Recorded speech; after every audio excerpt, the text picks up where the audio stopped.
Hello साथीहरु, स्वागत छ यहाँहरुलाई मेरो च्यानल आईटी भोइसमा। साथीहरु, आज म यहाँहरुलाई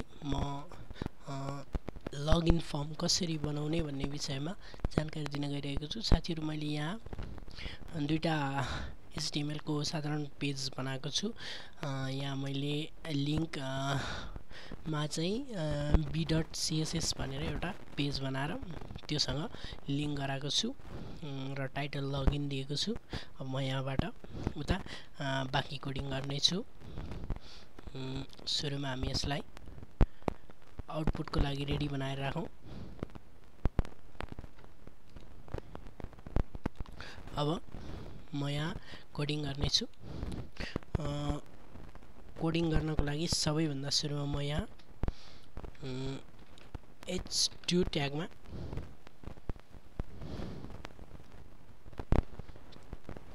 h2 भित्र यहाँ log सरी साथीहरु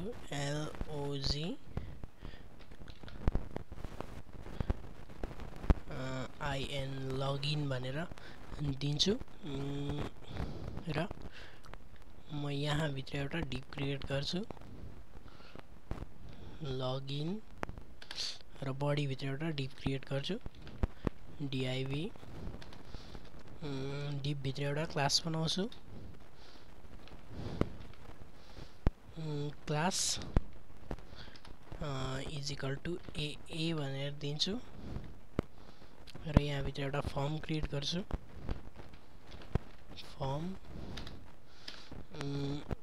फर्म भित्र इनपुट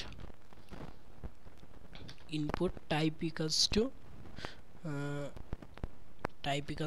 टेक्स्ट र नेम को ठाउँमा म प्लेस होल्डर राख्छु। नेम को ठाउँमा placeholder is equal to enter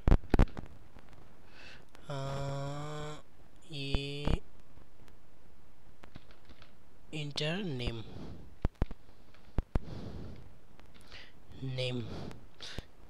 त्यस पछाडी साथीहरु म फेरि नेम पछाडी इन्टर नेम। अब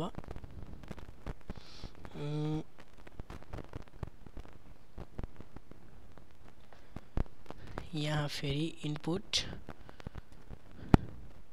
input type equals to password अनि म यसलाई डिलिट गर्छु र यहाँ पनि placeholder is equal to enter password. त्यस पछाडी सरी साथीहरु, मैले यहाँ लाइन ब्रेक गर्न बिर्से। म लाइन ब्रेक गर्छु br फेरि पनि br तलतिर पनि br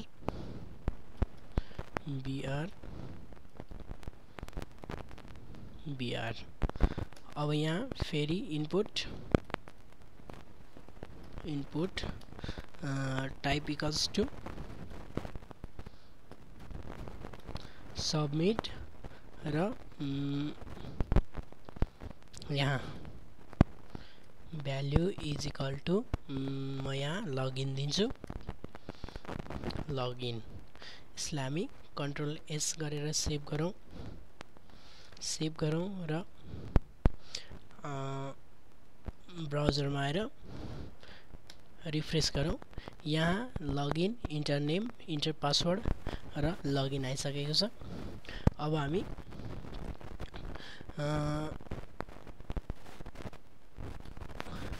अब यति भइसकेपछि हामी यता CSS को पेजमा यसको लागि कोडिङ गर्ने छौं। त्यसको लागि हामीले सबैभन्दा सुरुमा म बडीलाई केही कन्टेन्टहरु दिन्छु। बडी यो हाम्रो ट्याग हो। बडी भित्र म सुरुमा ब्याकग्राउन्ड इमेज राख्छु ब्याकग्राउन्ड इमेज यहाँ दिन्छु युआरएल दिएर साथीहरू मैले यहाँ आफ्नो फोल्डरमा एउटा इमेज ल्याएर राखेको छु। म यसैलाई लगेर कपी गर्छु। इमेजको नाम index1.jpg रहेछ। यसलाई कन्ट्रोल सी गरेर कपी गर्छु अनि यहाँ ल्याएर पेस्ट गरिदिन्छु। त्यस पछाडि म यसलाई सेभ गर्छु र ब्राउजरमा आएर रिफ्रेस गर्छु। साथीहरू हेर्न सक्नुहुन्छ हाम्रो फोटो आइसकेको छ हाम्रो ब्याकग्राउन्डमा। अब म यसलाई अन्य कोडिङहरू गर्नेछु। त्यसको लागि म फेरि अब म यसलाई ब्याकग्राउन्डको साइजलाई पुरै कभर गरिदिन्छु जसले एउटै इमेजले हाम्रो सबै ठाउँ ढाकोस्। कभर गरिसकेर म यसलाई सेभ गर्छु र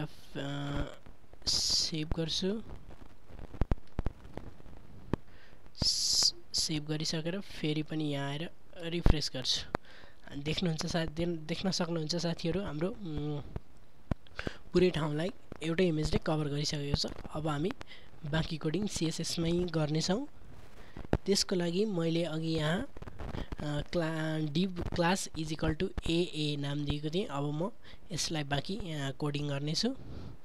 म यसलाई इन्टर गरेर .AA अब यहाँ भित्र म आफ्नो कोडिङ गर्नेछु। म विथ राख्छु WIDTH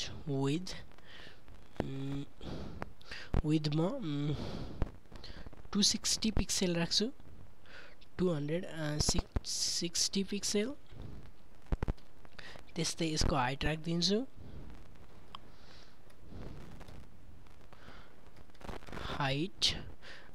यसको हाइट 260 पिक्सेल राख्छु 260 पिक्सेल र विथ चाहिँ म 600 पिक्सेल राख्छु 600 पिक्सेल। त्यस पछाडि ब्याकग्राउन्ड कलर राख्छु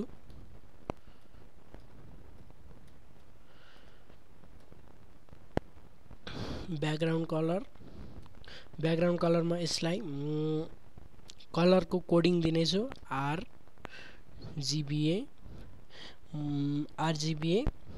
0,0,0.5 त्यस पछाडि यसलाई म सेभ गर्छु र ब्राउजरमा आएर रिफ्रेस गर्छु। देख्न सक्नुहुन्छ साथीहरू हाम्रो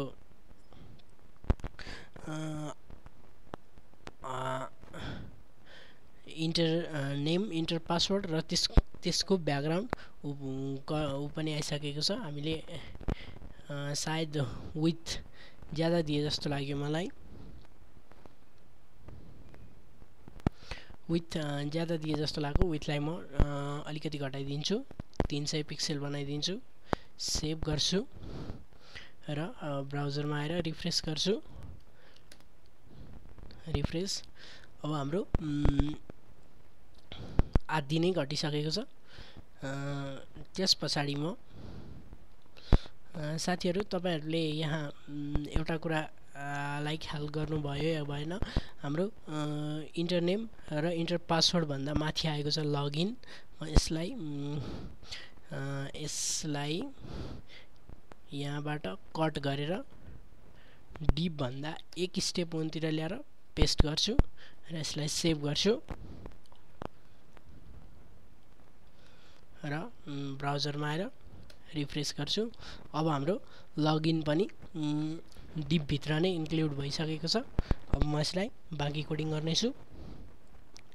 अब म यो कन्टेन्ट यो जुन हाम्रो लगइन फर्म छ यसलाई सेन्टरमा ल्याउने छु। त्यसको लागि म CSS मा हाम्रो ब्याकग्राउन्ड कलर भइसक्यो। अब ब्याकग्राउन्ड कलर भइसकेपछि म मार्जिन राख्दै छु MARGINE मार्जिन GIN मार्जिन मार्जिनमा यसलाई 0 दिन्छु अनि अटो गरिदिन्छु। यसलाई सेभ गर्छु र ब्राउजरमा आएर रिफ्रेस गर्छु। साथीहरु हाम्रो साइडमा थियो बिचमा आइसकेको छ। अब म यसलाई फर्दर कोडिङ गर्दै जानेछु। अटो यसलाई इन्टर गरेर म प्याडिङ राखिदिन्छु। प्याडिङ टप म 10 पिक्सेल राख्छु। 10 पिक्सेल। त्यसपछि प्याडिङ लेफ्ट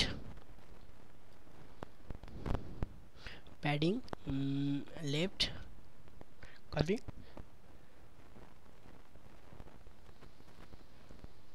50 पिक्सेल राखी हेरौँ साथीहरु। प्याडिङ लेफ्टलाई 50 पिक्सेल। यसलाई सेभ गरौँ र ब्राउजरमा आएर रिफ्रेस गरौँ। 50 पिक्सेल राख्दाखेरि हाम्रो प्याडिङ पनि तल झरेको छ र अलिकति साइडमा आएको छ। त्यसपछि अब प्याडिङ 50 पिक्सेल भइसकेपछि हामी अब वेब ब्राउजर अनुसार हामी यसलाई कस्तो डिस्प्ले गराउने भनेर यसको बारेमा अलिकति कोडिङ गर्नेछौँ। त्यसको लागि म वेब किट भन्ने एउटा ट्यागको युज गर्दैछु। WEBKIT WebKit border radius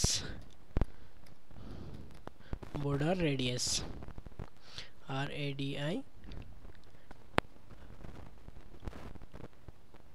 border radius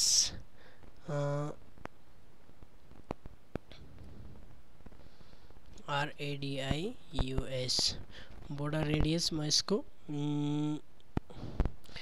50 pixel दिनेछु।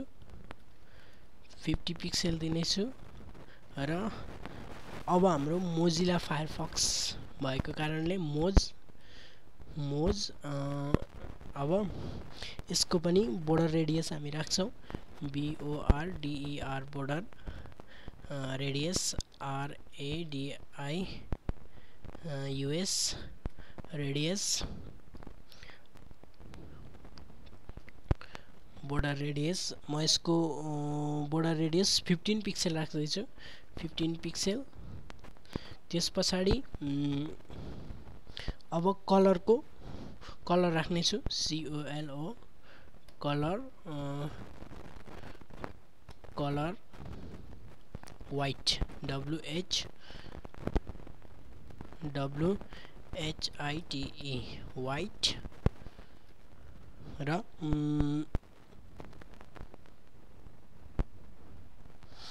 बक्सको स्याडोलाई पनि म इन्सर्ट गर्दैछु। पहिला हामी यसको सुरुमा आउटपुट हेरौँ। कन्ट्रोल S यसलाई म सेभ गरेर म ब्राउजरमा आएर रिफ्रेस गर्दैछु। हाम्रो लगइन मैले अघि यहाँ यो वेब किट बोर्डर रेडियस 50 पिक्सेल र मोजिला फायरफक्स बोर्डर रेडियस 15 दिएको थिएँ र कलर व्हाइट दिएको थिएँ। यसको इफेक्ट हाम्रो लगइन फर्ममा भइसकेको छ। अब हामी यसलाई बक्सको स्याडो दिनेछौँ। बक्स स्याडो इन्सर्ट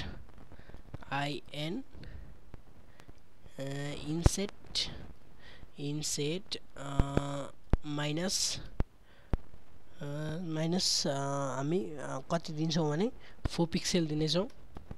4 पिक्सेल फेरि पनि -4 पिक्सेल -4 पिक्सेल र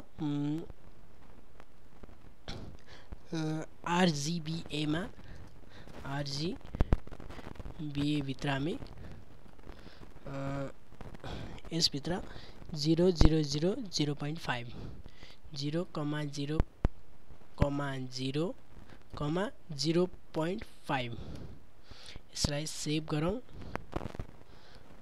र म यसको फन्टको साइजलाई पनि राखिदिँदैछु साथीहरु। Font size FONT font size font size म 18 पिक्सेल दिन्छु 18 पिक्सेल यसलाई म सेभ गर्दैछु र ब्राउजरमा आएर रिफ्रेश गर्दैछु अब हामी जम्मा तीनवटा कुरालाई यहाँ कोडिङ गर्नेछौँ एउटा इन्टर नेम अर्को इन्टर पासवर्ड र लगइनको लागि अब हामी दोस्रो कोडिङ तर्फ लाग्दैछौँ साथीहरु दोस्रो कोडिङलाई हामी डट AA अनि इनपुट अब यहाँ हामी type is equal to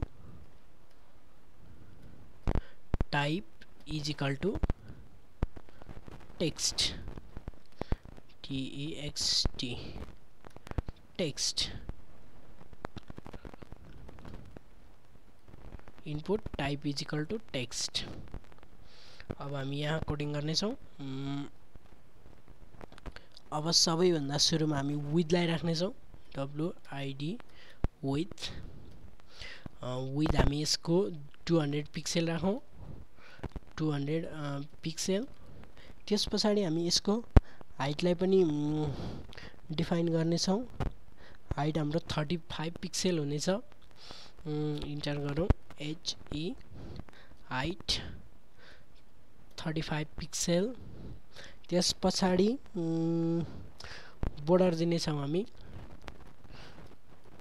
border चाहिँ हामी यसलाई बोर्डर चाहिँ हामी यसलाई 0 दिनेछौँ 0 पिक्सेल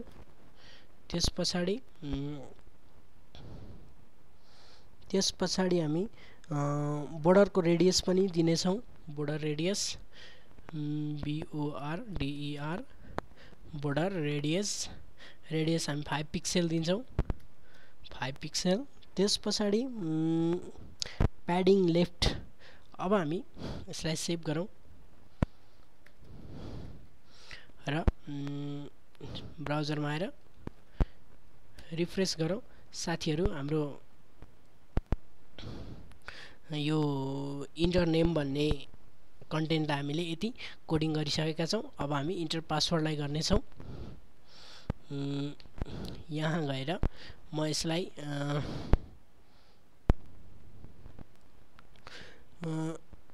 म सिंगैलाई कपी गर्दैछु यो सिंगैलाई कपी गर्छु कन्ट्रोल C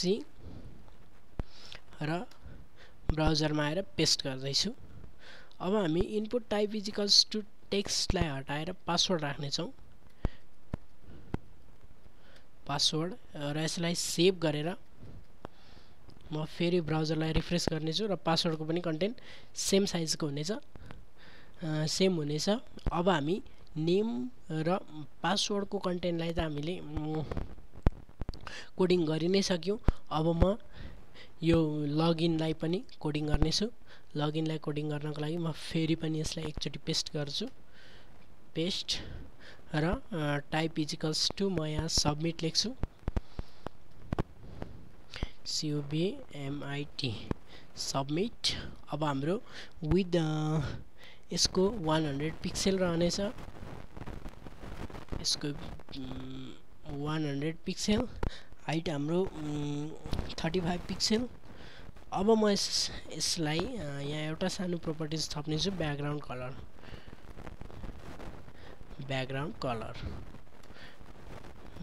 कलरमा म यसलाई स्काई ब्लू दिनेछु स्काई ब्लू अब यसलाई म सेभ गर्नेछु र आफ्नो ब्राउजरमा आएर रिफ्रेश गर्नेछु साथीहरु देख्न सक्नुहुन्छ इन्टर नेम इन्टर पासवर्ड र लगइन हाम्रो लगइन फर्म यसरी तयार भइसकेको छ साथीहरु तपाईहरुलाई कस्तो लाग्यो त मेरो यो भिडियो प्लिज मेरो भिडियोलाई लाइक गर्नु होला यो भिडियो सम्बन्धी केही सल्लाह सुझाव छ भने कमेन्ट गर्नु होला र मेरो च्यानललाई सब्स्क्राइब पनि गर्नु होला thanks for watching my video thank you so much